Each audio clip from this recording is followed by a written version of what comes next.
in time where this might not be rehabilitative, but be a way of increasing mobility for people who are paralyzed, so that they could potentially put this on every morning, just like an amputee would put on an artificial leg in the morning? I do see that day on the horizon.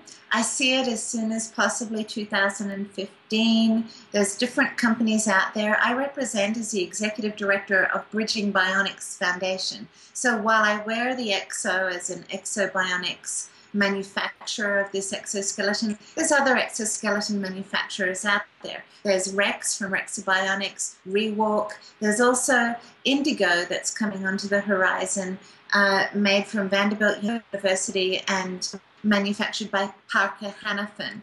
And so with these different exoskeleton manufacturers, it brings validity to the technology. I think it is going to keep advancing. This is just the beginning. What we have at the moment is a rehabilitative device.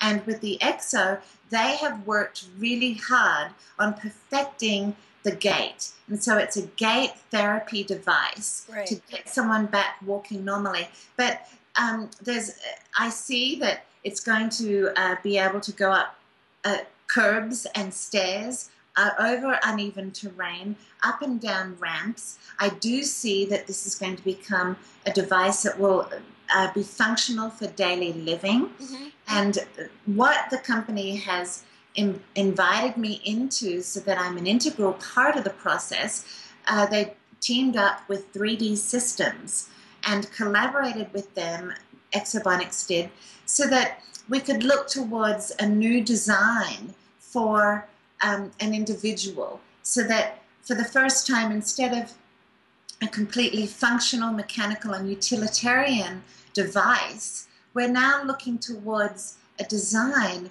that could be this kinematic art form of design and beauty that would weave in a person's individuality and personality into the design itself. And I was a part of that, in that 3D Systems came. I wore a skin-colored unitard. It wasn't very pretty. And my body was scanned with a $30,000 camera. These right. images were then cast onto a computer screen, and those images were then printed into 3D parts that were taken from my own body, and they were created into these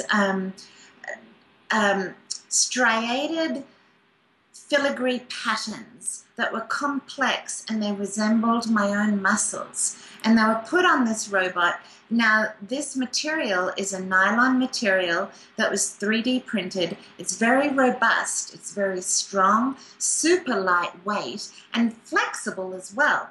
And so ultimately, it was as though my own DNA became a part of the design itself. And I presented this in Hungary, in Budapest, last November. And this was in our research and development project, an R&D project. We're now looking at the second generation of this project.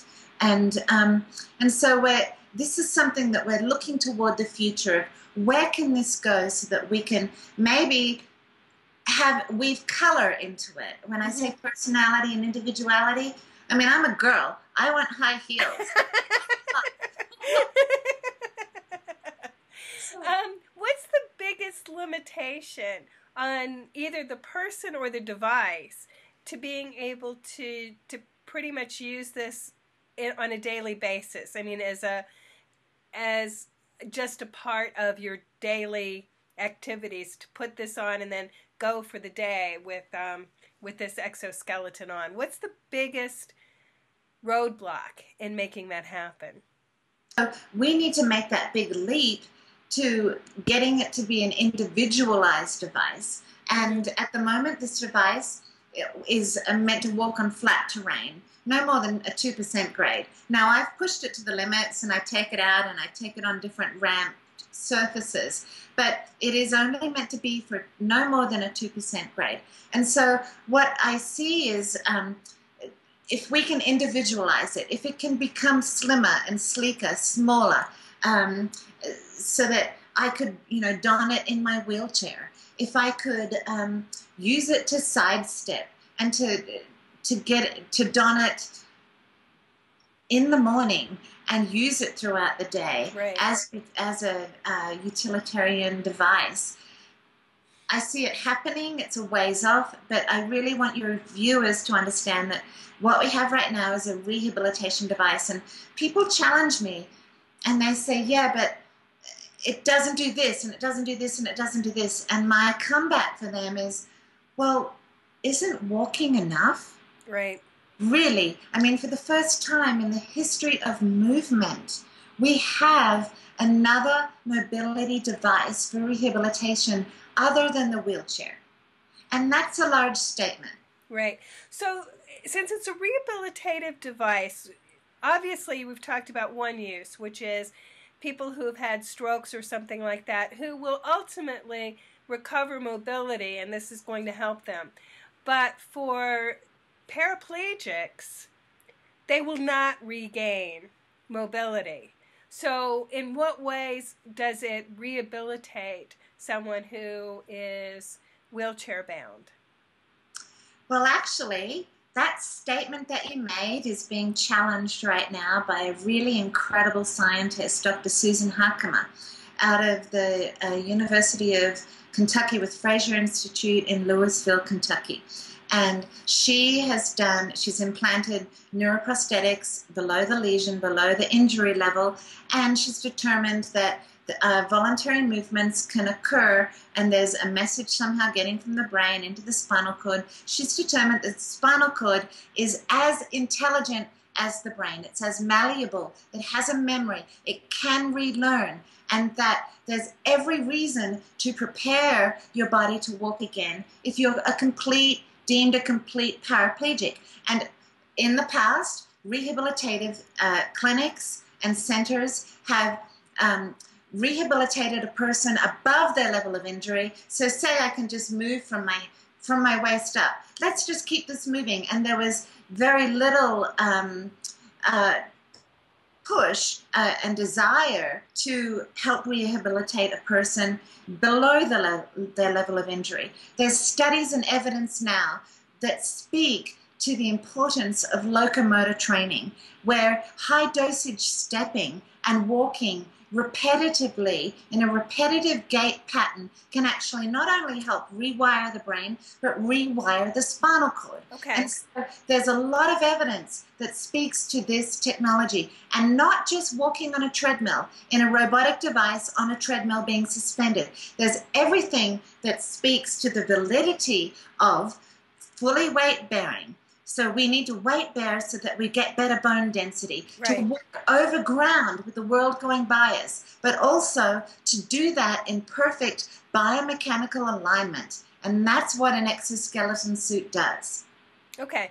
So the rehabilitative portion of this is that ultimately, if scientists are successful in recovering the ability to move from patients who have spinal cord injuries, that their bodies will already be ready to do that, and that this actually helps that rewiring process Yes, of your brain, so that your legs kind of in essence are relearning how to move. Yes, and that's my belief. Now, I read, I try to keep informed. I would like to think that I'm a somewhat intelligent woman, and I find that it's my responsibility to look at what's out there with the research and the data. But whenever I speak, I'm very careful to speak from my own experience. So from Amanda Boxtel's world, I would like to believe that with every step that I take, that I am rewiring those neural pathways with high dosage stepping. Now, there's different centers around the country that this device is in the top rehabilitation centers in the country. Rehab Institute of Chicago, Kessler, Craig Hospital, all over Miami Project to Cure Paralysis. They all have this technology, and they're conducting research studies. And I'm with the rest of the country. I can't wait for these peer-reviewed articles to be published, to come out and verify and give validity to what I feel and in my daily therapeutic training and what I do. But what I notice is when I walk, I'm no longer prone to edema and swelling in my ankles. So the cankles go away. I have increased circulation in my legs, so they're no longer purple and splotchy and cold. My digestive system operates more efficiently and regularly. When we sit and we're sedentary, our bodies begin to die. We need to move. And so my digestive, I go to the bathroom, I pee and go to the bathroom right after I've walked, just like someone might after they've been running or jogging. And the other thing that I really notice, well, there's a couple more things. Mental acuity, sharpness. It's as though someone's lifted the veil from my head and I'm out of the fog. But mostly what I notice is that my neuropathic nerve pain dissipates completely when I walk in an exoskeleton suit. And I'm not sure why. I've spoken with some pain doctors and researchers out of Stanford University, and so I have my thoughts as to why that's occurring. But it's still up for question and up for study and research. But I know that in my own experience, my neuropathic nerve pain that is sometimes on a pain scale of 1 to 10, sometimes off the charts, it's an 11.